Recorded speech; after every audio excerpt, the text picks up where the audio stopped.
All right, here we are. Cool Snubs, aka Louise, Andress Knapp, and her youngest, not charming young son, Tim. What do you think of my facial hair? Pretty handsome. Almost every girl does not like it. Why not? I don't know, they think it looks weird. They don't like it. They think goatees are gross. Some girls told me this was called a mouth mullet. Oh, do they like you to have facial hair just in a different design? I think they like full beards, which I can't do. And I think they like mustaches. Mustaches are in now, but not the Oh, goatee. oh. Guess what I Oh, told I them? like it. What'd you tell them? Some girl was like, "Why are you doing that? What's wrong with you?" And I said, "I want to know what it feels like to be a strong, independent woman." And she's like, "What are you talking about?" I said, "I want to know what it feels like to be a strong, independent woman that wears mom jeans, where everyone of the opposite gender thinks it's not attractive, but they do it anyway." So she said, "It feels pretty good, doesn't it?" And I said, "Yeah, it does." Oh boy. Well, you're pretty charming, Tim. You're pretty charming. All right. Um, didn't really expect to start off with that note, but that's what happened. Okay, what's today's date? Today is August 25th, 2024. How old are you? 85. I was born in 1939. Okay, so today we're going to talk about probably two main categories. One is how technology has changed over the course of your life and major world events in your life. So I'll start asking you questions. You can answer, and if you think of other stuff, go for it, okay? Okay. All right, let's start with the Great Depression. Was that still a thing when you were born, or was it over? I think when I was born, it was still a thing, but by the time I can remember, it was over because World War II ended in 1944, and I was 5. And World War II ended the Depression. There were some shortages of gasoline, and there was flour rationing and stuff, but I don't remember of that affecting me. Uh, my older siblings and my parents were affected by the Depression. I was told that my brother Harold, he was a young boy during the Depression, and I was told that he only had one pair of shoes and that he had to save for Sunday for church. And his feet got so tough that he could run across grain stubble in bare feet. So would that mean he would do his chores and whatever in bare feet? Yeah. Well, I assume, yeah. Huh. Okay, how did World War II affect you and your family? What do you remember from it? Uh, my sister Irma's then boyfriend, future husband, Keith Young, was in World War II, and he was in the Pacific, and he was there a long time. And I don't remember much about that, but as the war ended and people got home, there was a lot of talk about it. It was still a big, big deal in their memories. Uh, there was music on the radio that was regarding World War II. I remember that a little bit. The war itself, I don't remember, but when I was five, uh, the school district where I lived was South Summit School District, and they did not hold kindergarten the year that I was five. They said that they couldn't afford to run a bus for kindergarten children because it was still gas rationing. And I was home with my mother, and she used to listen to a serial drama on the radio. I think it would be what nowadays would be called soap opera. Although then the story was just a story, a continued story. It wasn't all the evil and corruption and only people cheating on each other like soap operas now. But it was sponsored by Old Dutch Cleanser and White King Soap. And I used to listen to it with her just because I was in the room with her. We heated our house with wood burning stove, and in the winter we often only had a fire in the kitchen. The the fire he warmed the kitchen and also was used for cooking the food. Um, so she spent most of her life in the warm kitchen. On occasions, we'd build a fire in the living room. If the weather wasn't too cold, we would open the doors into the bathroom and the bedrooms, but often we didn't. So So I was was, that the only way you heated your house? yes, we did have electricity when I was a child, but if it went off, it wasn't a big deal because we didn't depend on it for anything. Later on, we did get an electric refrigerator, but not at the season that I'm describing right now when the war ended.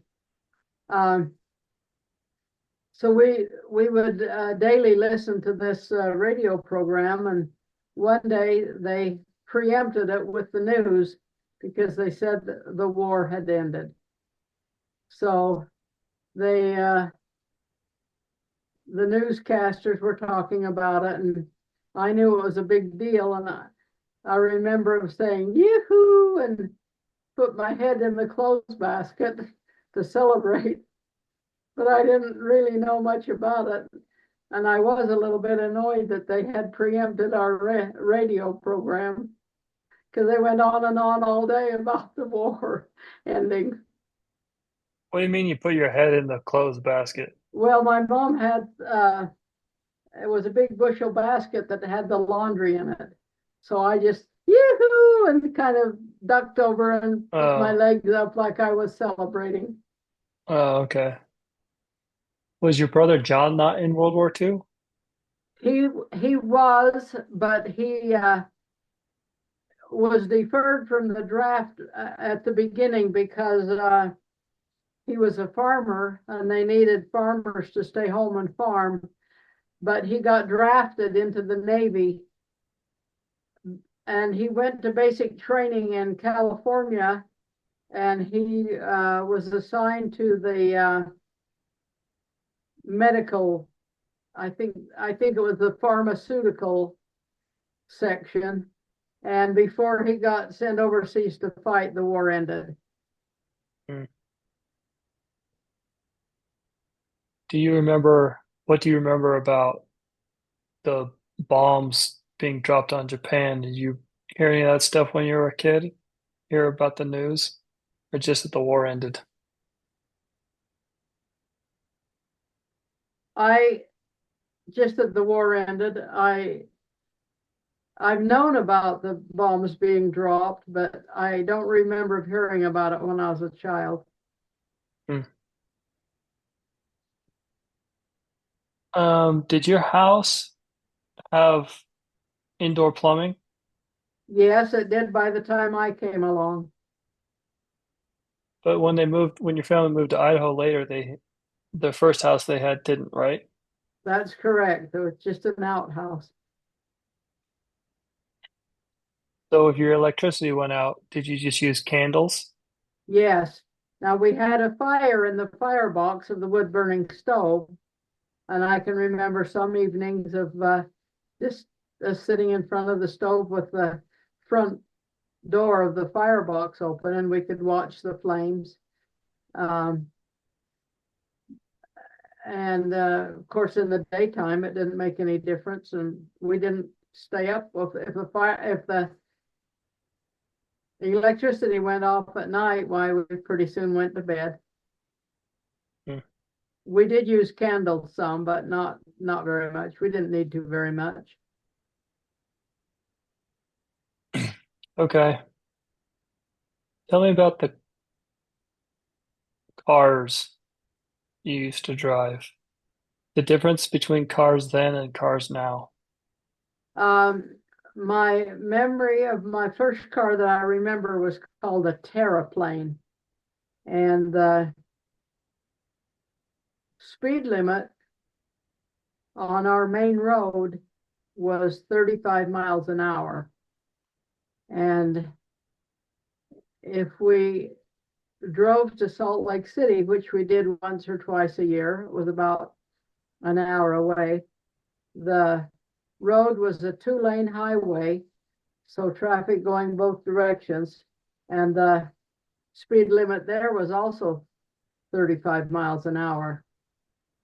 I remember one time that I was with my father, and he was going north on our main street that so we lived up on the foothills, and it was a mile down to the main road.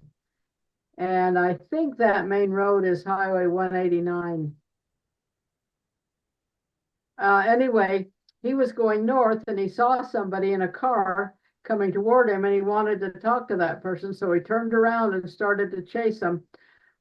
And he went more than 35 miles an hour. He might have gone 50. And I was so scared, I kneeled on the floor and put my head in the back seat, clinging on, hoping that we'd be safe.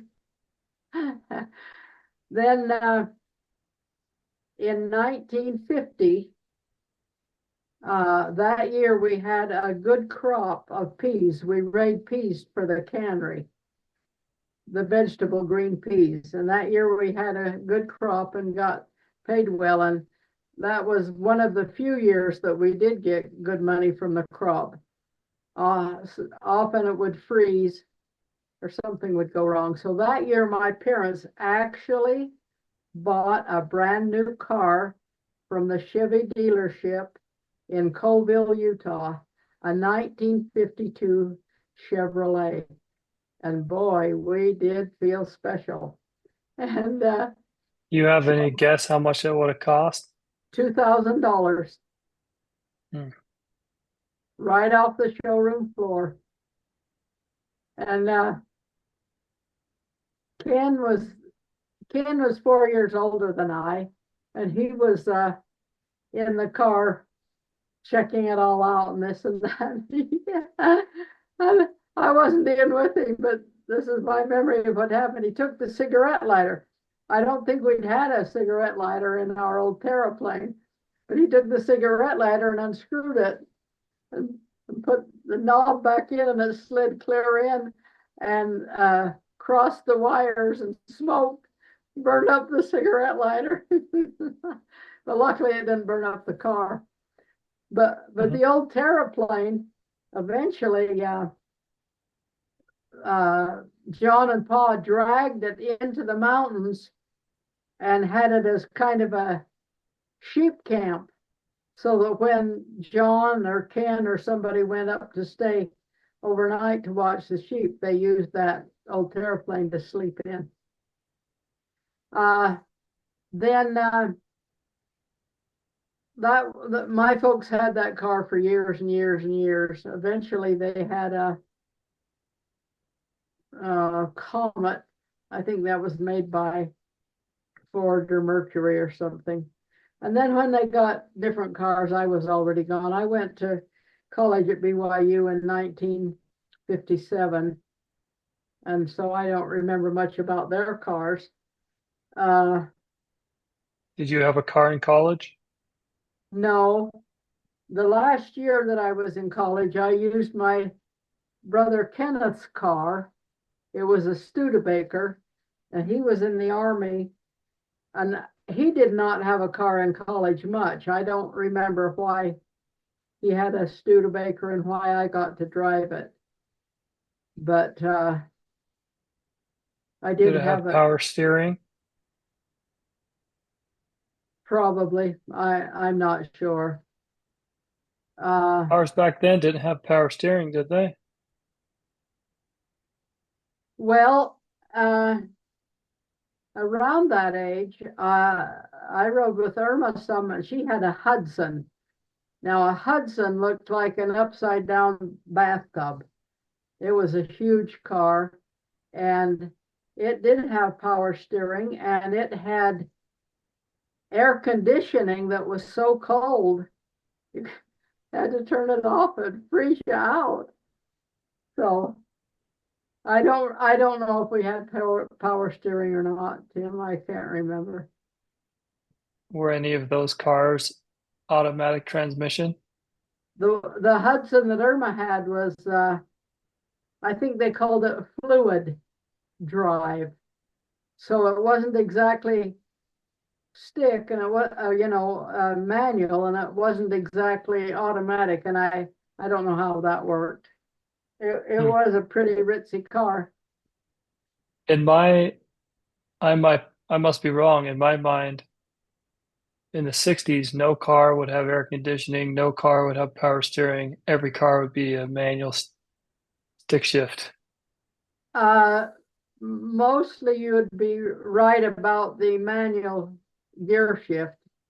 There was very little automatic then, and I'm not sure about power steering.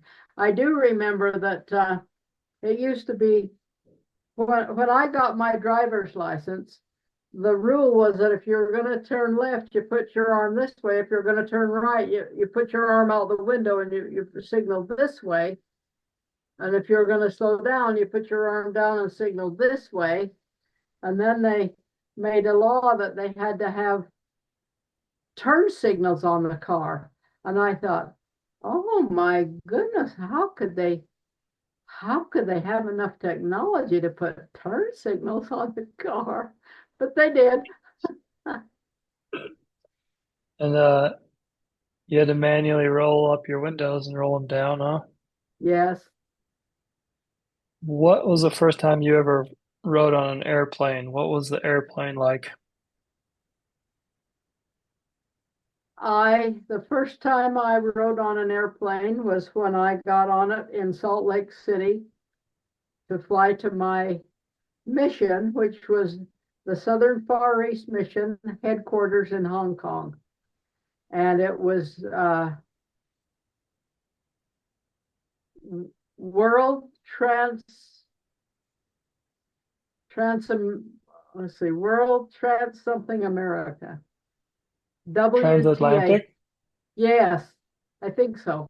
And it was a great, big, huge plane. And we flew from Salt Lake to San Francisco, and they served us a delicious meal. Not On some the little plane? on the airplane, not some little package of peanuts. We had a real meal. and, and then we stopped there, and one of the elders that was going with us, his parents lived in San Francisco, and they picked us up, and we went to their place and hung out till it was time to catch the plane to go again. Then we flew from San Francisco to Anchorage, Alaska. We stopped in the airport there.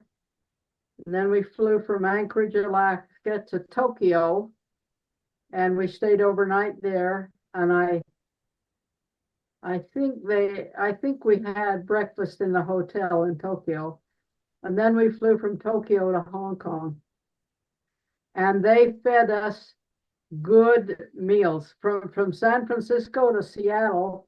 I forgot. Did I say we went from San Francisco to Seattle? Anyway, we did. And we had a good meal.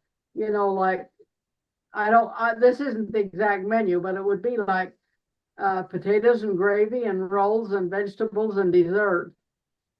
And but when we first, Thanksgiving, huh? yeah, when we first took off in Salt Lake on my first plane ride, I was pretty scared. I held on. Well, wait a minute.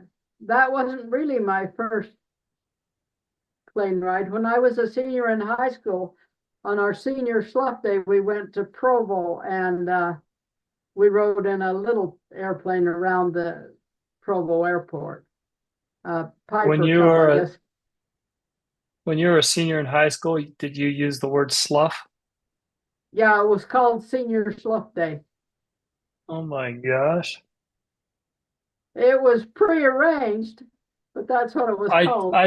I'm surprised you used that term. I would have never guessed that term was had been around that long. Yeah.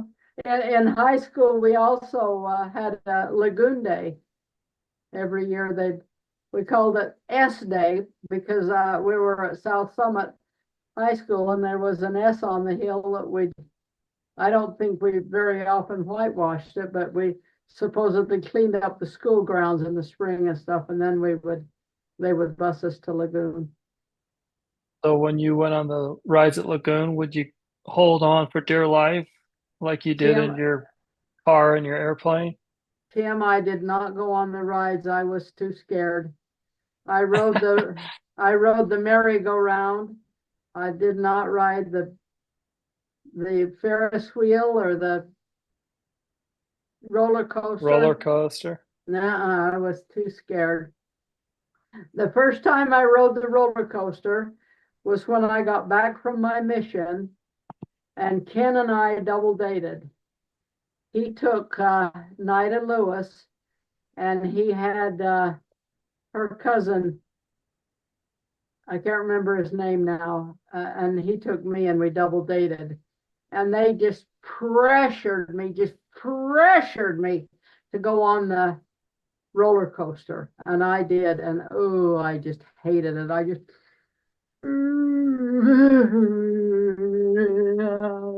I was so grateful to get off of that thing. I was so scared. And to me, it wasn't a thrill or even just scary. It was torture. I just hated it. I did not like those rides.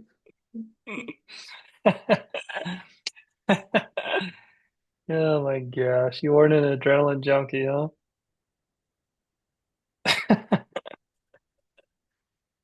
Uh, The most adrenaline I liked was riding a horse. okay, so tell me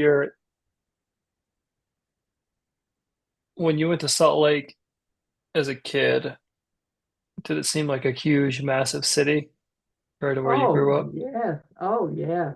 I'll say. But Uh, did you see San Francisco or Seattle or Tokyo much on your layovers, or did you just kind of stay in the airport? in San Francisco, this elder's family picked us up and took us to their place in a residential. I didn't see much of the city there. In Seattle, we stayed in the airport. In Alaska, we stayed in the airport. In Hong Kong, we rode a bus from the airport to the hotel and then back. And In Tokyo? in Tokyo, and we went back to from the hotel to the airport. We went early morning, and it was the time when the working class were going to work.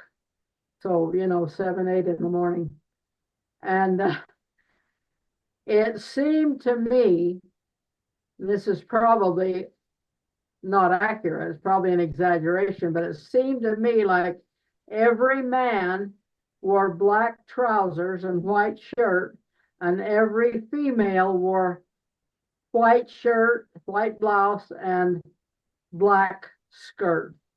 And they were so thin. They were such thin people. I just, I was just amazed to see it. And then when we got to Hong Kong and Taiwan, where the people were Chinese, they looked to me like their waist, the girls' waist, they looked this big around. Of course, that's an exaggeration too, but they were sure small. What was Hong Kong like? Was it a huge, massive city like it is now with tons of skyscrapers? Uh, when we landed in Hong Kong and I got off the plane, I felt like a wet blanket hit me in the face for the heat and the moisture. I and I'm sure Hong Kong has grown a ton since, but yes, it was full of skyscrapers. So was any of that culture shocking to you? Absolutely. I just I just I just couldn't get my eyes full. It was so different, such a culture shock. And then I stayed there for 3 or 4 days in the mission home, and then we flew to Taiwan. And Taiwan was not nearly a crowded city and skyscrapers like Hong Kong was. There was Taipei, the main, the capital city was a big city, and there were, cities, but at that time, even in the capital city, there were very few motor vehicles, very few taxi cabs, almost no private automobiles, and the main transportation was walking or bicycle or a few motorcycles or motor scooters, and then pedicab. Now, a pedicab was a three-wheeled bicycle. So the pedicab driver would pedal it, and then behind him was a seat that would hold two people. Now, if you were a couple that had some kids, you could load the kids in on with you too. And ox carts were going up and down the main streets then. I got there in 1962 and left in 1964. Best 2 years of your life?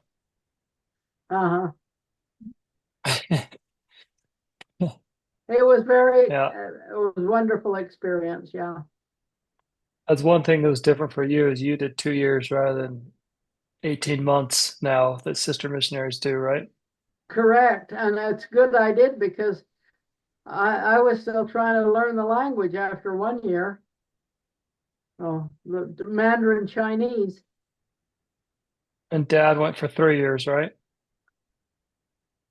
Uh, Or 2.5 or something. yeah, either 2.5 or three. I can't remember now which it was, but he was right at the transition point where pretty soon they they didn't get to stay 3 years. I believe he was 2.5 years. Okay.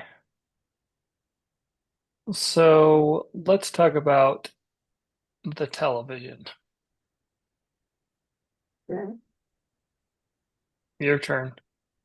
When I was a child, we did not have television. Our Like neighbor, it was not invented yet, or you it just was your family didn't invented. have one. It was invented, but the family didn't have it. But it was pretty new. Now, our neighbors, Wellers, had a television. This was probably when I was maybe junior high. They got a television. And once in a while, we'd go to their place and watch television. And there were one or two other families in the valley that got television. And I used to hear about them watching professional wrestling and how excited they get watching these professional wrestlers.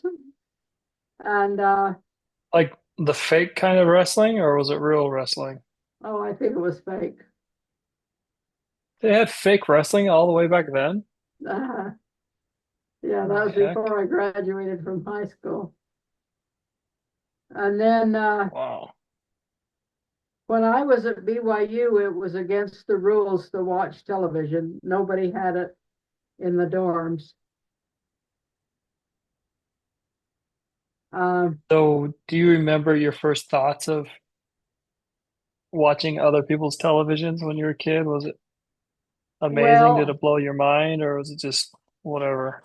well, it was amazing. Now, television at first was black and white, but it was still amazing. Now, there were movies, and some of the movies were in Technicolor already, and so they had that technology. And I had seen some movies at the movie theater, but yeah, to be able to turn the television on in your own home and see pictures was really amazing. So before that, General Conference was broadcast on the radio, and when I was a child, they held General Conference Friday, Saturday, and Sunday, and we'd listen on the radio. When do you remember seeing TV in color? Uh, I got married in 1965, and we lived in the Provo River Bottoms in Edgemont. And I don't remember when we got a television. That might have been after Bernie's parents passed away. And let's see, they passed away. Lisa was born in 1966, and they passed away on her third birthday. And I'm not sure if we had a television before that or not, but I think we might have gotten their television because I think Bernie had given them one, and it was black and white. And I don't remember when we transitioned to color, but Bernie Bernie said if you're watching professional sports on television, you don't have to have color. It's still just black and white, meaning the players Yes. were either black or white.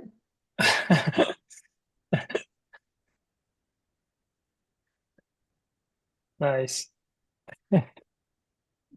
Okay,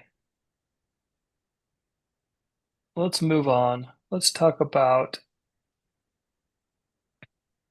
tell me about your experience and memories of the civil rights movement. Uh, your That's, father, was that in the 60s mainly? yeah, yeah, late 60s, early 70s, I'm not sure. But well, John F. Kennedy had been assassinated before that. I was on my mission in Taiwan, and we walked into the bank.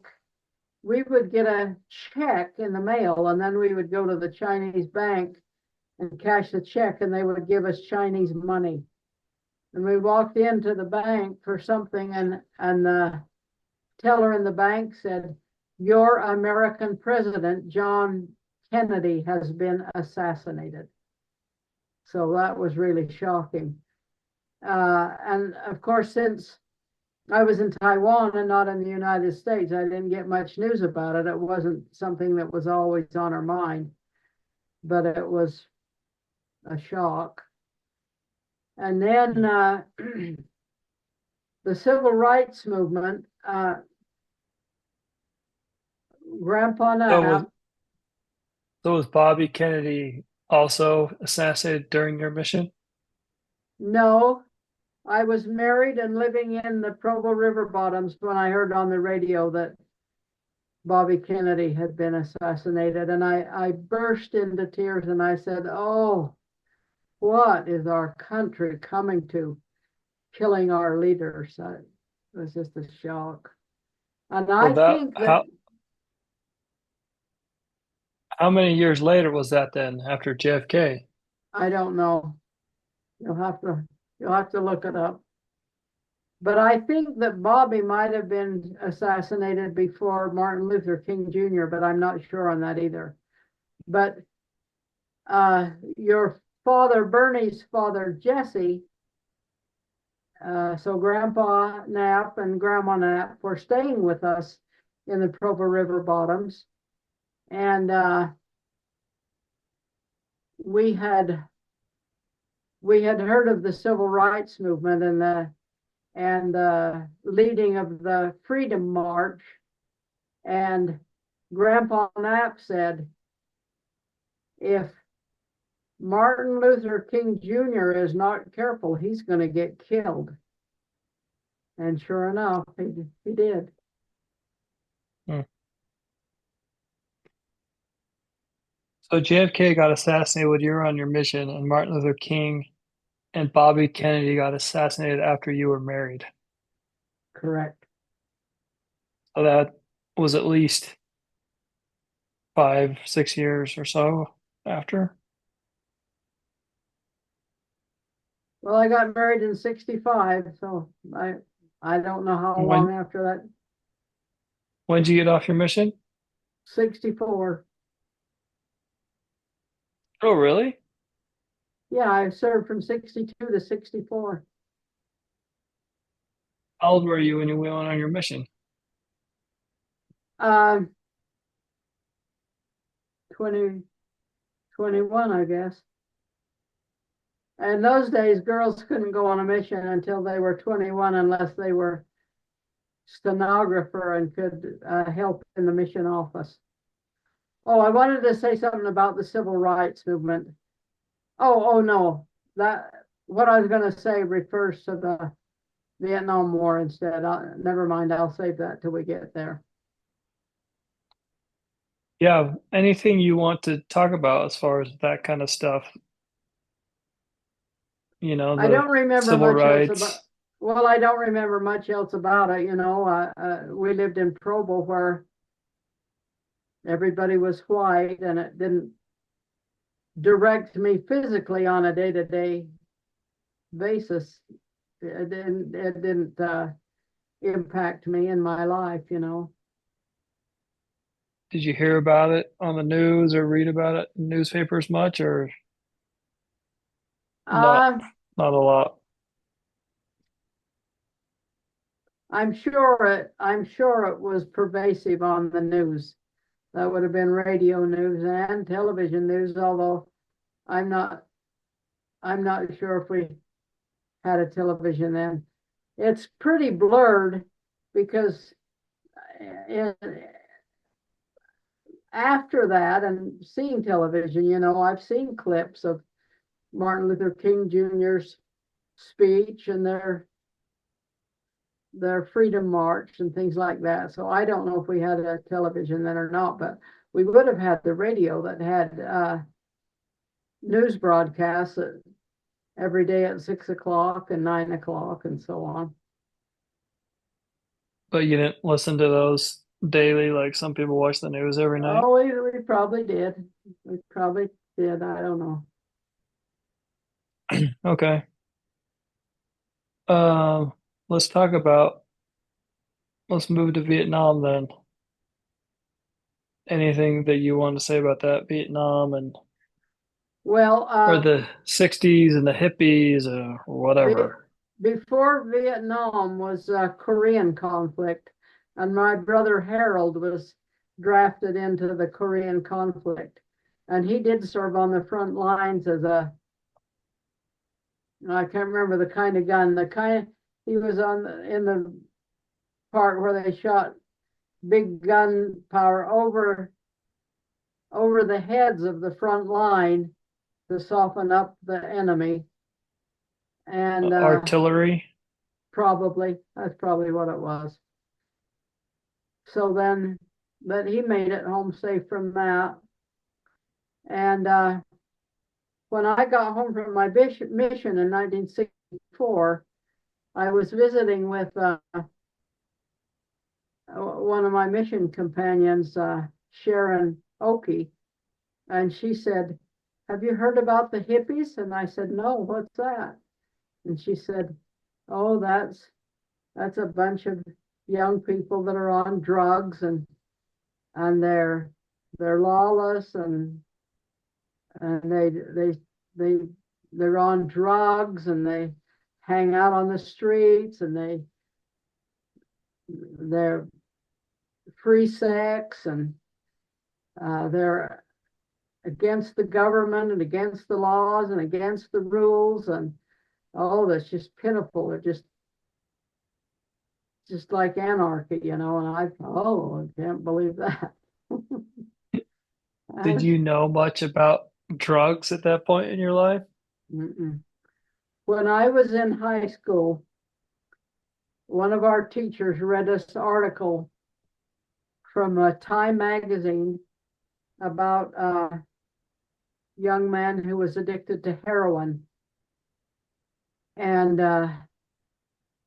it was just riveting to listen to that story. It was so foreign to anything we experienced in our little community in Camas, Utah, or Marion, Utah. But he told in the story, he told that using heroin had eroded his throat. And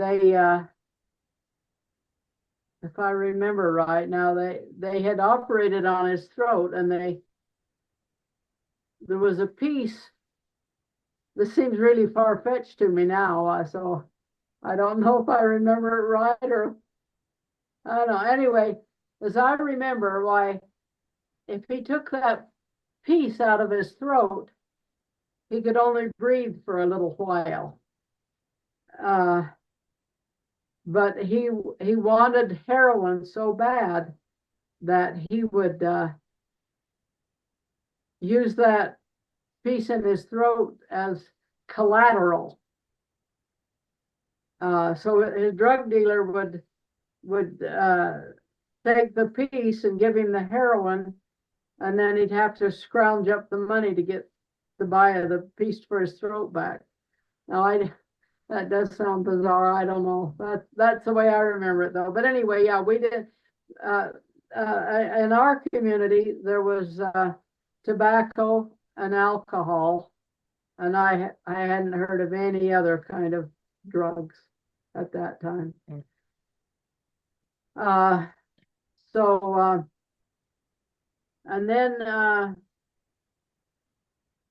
I wasn't married very long until we heard an uprising. Oh my goodness, my goodness, my goodness. Come to Provo High School. There's going to be a presentation about the evils of drugs moving into our area. So I went to the presentation because we were concerned and wanted to protect our children from it. Although my children would have still been young, but we had presenters telling us about young people using drugs and illegal drugs starting to come into Utah. It was astonishing and scary. Um, Tell me about the moon landing. Let me say one other thing on this. Something similar happened about me going to Provo High to hear a lecture about the scary thing of X-rated movies coming. When I was a kid, movies were clean. They were family friendly. You did not worry about going to a movie. They weren't dirty and bad language and sexually explicit and stuff. And they talked about that, and that you should just get up and walk out and so on. Okay, now the moon landing. Edward R. Murrow was a popular, prominent newscaster, and he narrated the moon landing. And I did watch that on television, and they would show something, supposedly the spaceship that was going, and it said, this is a simulation. What's the word? That sounds right. Simulation. Simulation. And it said that right on the screen. This is simulation. We knew it wasn't actual photography of the real spaceship going, because there was no camera out in space to take a picture of the spaceship going. So NASA was just making it on the computers to show us what was supposedly happening. And so I did watch the moon landing, and it was very impressive, pretty spectacular, big deal. A side note on that was fun. Ken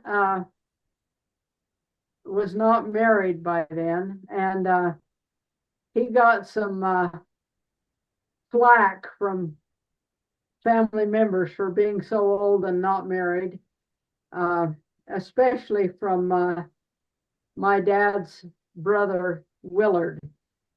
Willard was the sibling just older than my father. And he said, Willard said, Ken, we've gone to the moon and back. How come you can't find a wife? But luckily for Ken, he found a perfect wife. Mm-hmm. Do you remember anything about Woodstock? I just remember hearing about it and that it was a great big field covered with hippies that were drinking and drugging and sexing Oh. with horrible, rotten music. Okay, let's talk about music. So, from my perception, you can tell me what your perception is, but when I think of the history of music, modern music, that would be in your lifetime, I think of Elvis, the king of rock and roll. I think of the Beatles, and I think of Michael Jackson, the king of pop. Those seem like the iconic names that kind of changed music in the last century. What's your take on those, or just your own experience of Okay, formative so music? the music I would have listened to would have been on the radio, and it would have been from the 40s, and it would have been early on, and it would have been war songs like Johnny Came Marching Home Again, and uh, they're either too young or too old. The grass, what's good is in the army, what's left will never harm me. They're either too young or too old, and stuff like that. And then after the war, then there was romantic songs like uh, Dean Martin and Pat Boone and the Andrews sisters and people like that. And it was love songs and romantic things and some comedy. And there was a song, let me think.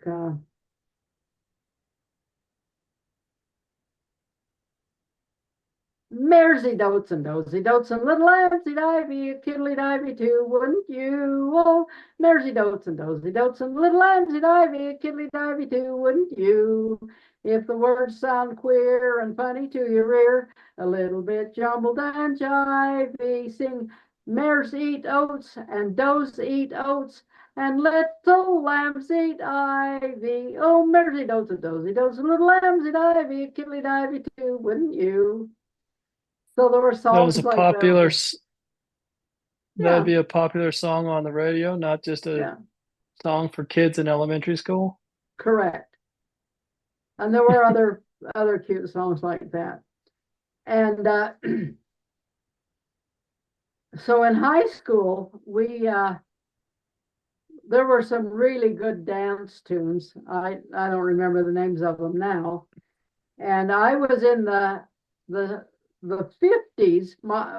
I graduated from high school in 1957, and I was in the real 50s. In the real 50s, the girls wore full circle skirts, what you people now call the poodle skirts. And poodle skirts were worn by people then, but very few of us had a poodle skirt. The poodle skirts were made of felt and had a poodle on them, but most of us just had big full circle skirts with big full slips to make them stand out long. And then we had to wear pantaloons under that for modesty. And just barely at the end of my high school, I started to hear about Elvis Presley. He was not the music of my generation in high school. And then after Elvis, I think it was while I was on my mission that I first heard about the Beatles. And then I came home and oh my gosh, the dancing. When I was in high school, dancing was the swing or the jitterbug. And then when I came home, they were shaking and shaking their behind end and chubby checker. And oh, it was just obnoxious, abominable to me. And people Show, glom on to show me, that. What?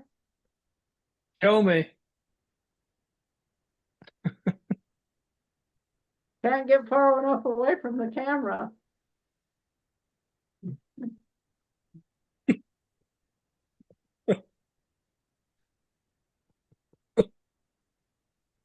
So it And was, people glom it was on more.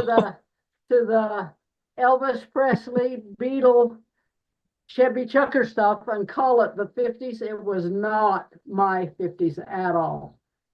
Not at all. Your your 50s was more graceful. Well, we danced the waltz and the two-step and the jitterbug, and it seemed more Well, decent, more civilized. yeah, yeah, but me and all of your posterity listening to this don't know what the jitterbug is. I'm just trying to get a general You'd call it the description. swing or something. It was something like uh, country western dance is quite similar to what we call the jitterbug. Compared to just convulsing like they did after your mission. I didn't hear that. So, and then after your mission, people were just kind of convulsing. Oh my word, yes, they wiggle and shake, and they didn't even have to have a dance partner. They just get out on the floor and carry on like they were natives, uncivilized natives from Africa. Boom, boom, boom music, just just obnoxious loud music and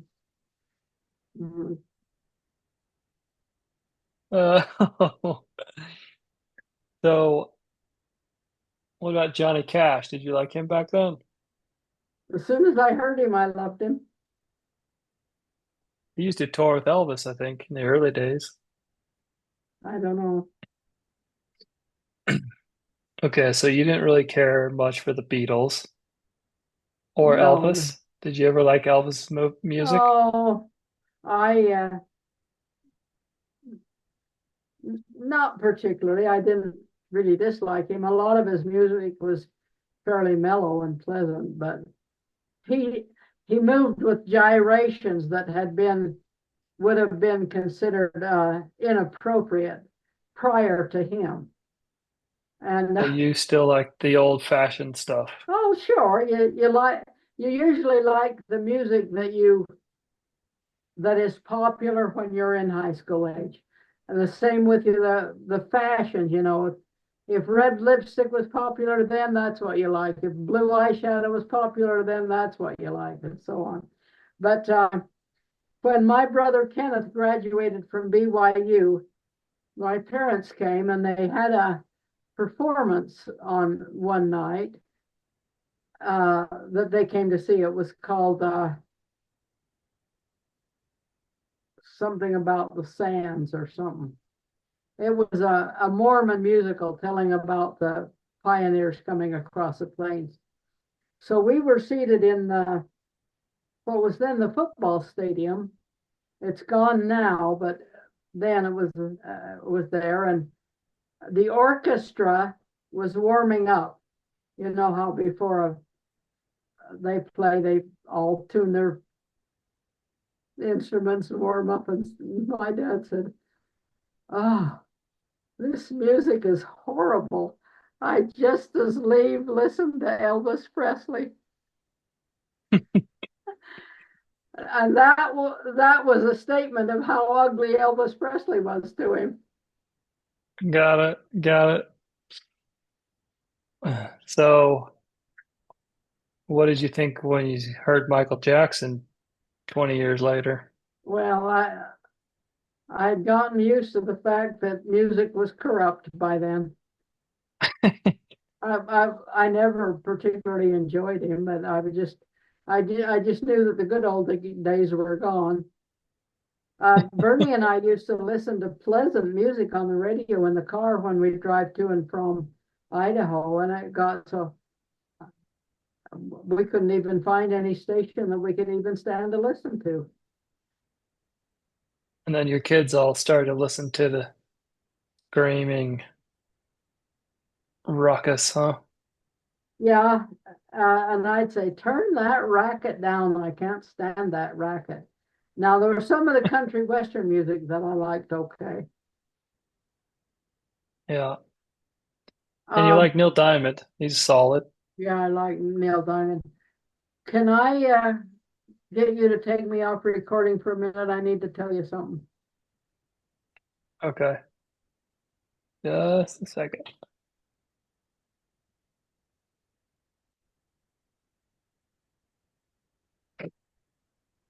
Okay. We only have 4 minutes. You got to leave. But tell me about the internet and 9/11. Can you do that in three Um, minutes? the internet, I started to hear about that when we were some of me and some of my family members were involved with the World Financial Group, and the internet came along, and it was so foreign, and I couldn't figure it out. And some people tried to get in on how to get email and this and that, and it was so beyond me. Uh, we lived at 640 South, and Vern Broadbent invited us to the Stake Center, invited me and some other, I don't remember who else, to learn how to use the internet. And he was talking about a password. What the heck? I could not grasp that internet stuff. I just couldn't grasp it. And then, well, even computers, I couldn't grasp computers.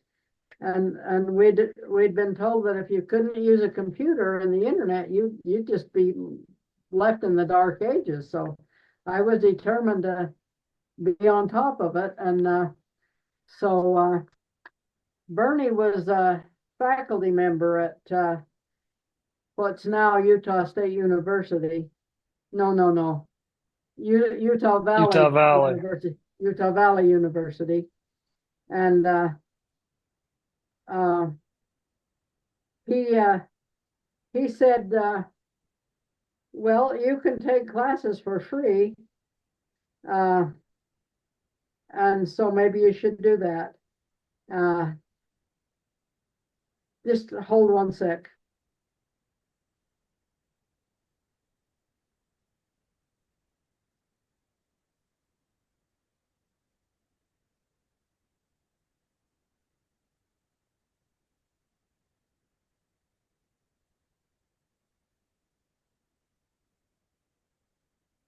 We called the director of the continuing education and asked her what she would recommend for me to take a class for the computer. And she said, well, here's one that's called Basic. How does that sound? I thought, oh, that sounds great.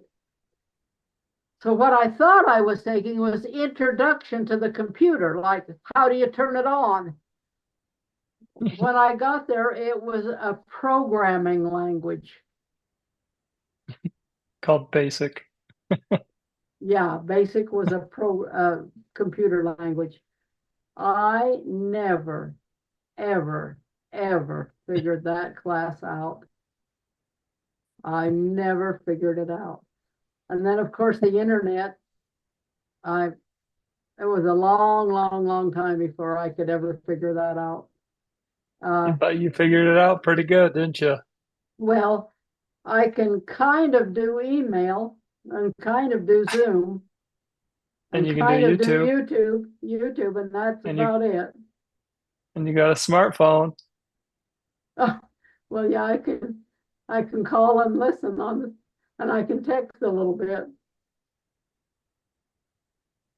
It is crazy to think how much technology's changed in your lifetime. Oh, I want to talk The about the telephone. smartphones, the FaceTime. Are we out of time though? We can do another session No, another no, time. no. Let me just finish with this. When I was a kid, we had a telephone, and it was a party line. So there would have been 10, 12, maybe 25. I don't know. Probably everybody in my little town of Marion, Utah was on the same party line. So if you picked up the telephone and someone was talking, then the polite thing to do was hang up. But if you weren't polite, you just listened so that you got in on the gossip. Really? Yeah, Is that, could you call out to other yeah. phone numbers, or was that the only people you could talk to? Uh, by the time I came along, there was a dial, and you could So dial you could call someone directly. yes. If somebody wasn't Okay. already on the line, yes. So Now, if you want to if you want to call someone, you picked up the phone to dial and someone was already talking on the party line, then you couldn't dial. You just had to hang up. correct. So what they called was dial tone. You pick it up, and if there was a hum, then it was a dial tone, and you could dial. But if somebody was talking, then you couldn't. Now, prior to that, it used to be that you'd pick it up and push dial zero and go into an operator who would connect you up. But we had dial numbers by the time I can remember. And then So before you could dial, you'd just call the operator and they'd connect you that because was you couldn't prior do to it my time. directly. Yeah. Hmm. And then so then we had the party line, and then it went high tech, and we got, instead of a lot of people on the party line, there were fewer people on the party line. And then it got so you had a private line. And So you then, could only call in your area code in a small area without having to pay well, collect. long distance. Long Yeah, distance and sorry. collect are different. Yes. Sorry, And yeah, it was yeah. very, very expensive to call long distance. So when I was in college, my brother Harold was dating Laura Christiansen, and they got engaged.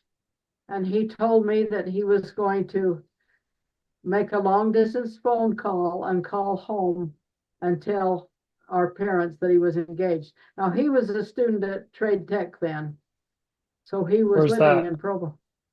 That's a forerunner of Utah Valley University. It So from Provo to Marion, or was it to Idaho, was the long distance? Marion, so it was 50 miles away, and he was going to make a long distance call. He thought that the news that he was engaged was important enough that he was willing to make a long distance call. And I thought, well, this isn't an emergency. Can he justify a long distance call for that? But he did. And so, boy, he did So, not make random long distance calls. so what would you have done? Written a postcard or a letter? Yeah. Or wait till I went home for a weekend or a holiday or something. That's awesome. How times have changed. Now you just text me. You text me emojis. Okay, I So think that's good. was there Thank you. another subject that you needed for me to cover? Well, I was gonna have you talk about 9/11, but you don't need to. You gotta Is that go and if that's the last subject, I will cover that and then go. Okay. yeah, So go for it. I was uh, I was in bed and Sean came. I think Bernie and I were both still in bed, and Sean came and said the trade towers have been hit.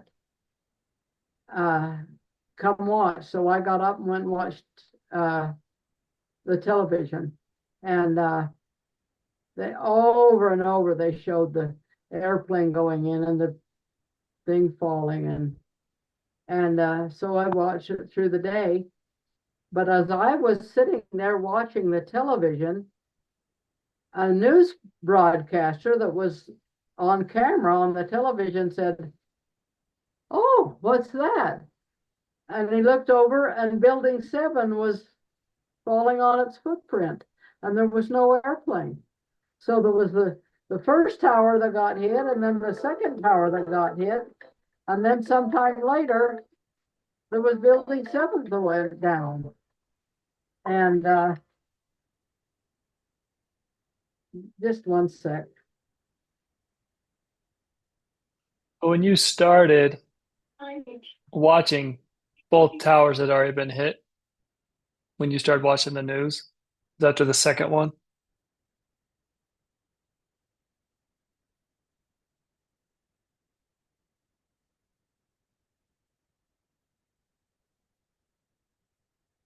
Yes, Tim, that's correct. By the time I saw it, that both towers had been hit, I think, or maybe certainly the first one had. And then I later was told by Sean that it was an inside job, uh, and I didn't believe it at first, but I believe it now. Was of all the world events in your lifetime, is there any that was most shocking or stands out to you most from JFK or Martin Luther King or the moon or 9/11 or COVID or any of Well, that? they're all pretty monumental. As far as picking the one that would be most monumental, I guess the thing that started it all for me would have been JFK's assassination. But no, I don't have a pick, I guess. Okay. Okay. Well, thank you for Thank you. interviewing me and listening, and goodbye. Okay, bye. Thank you.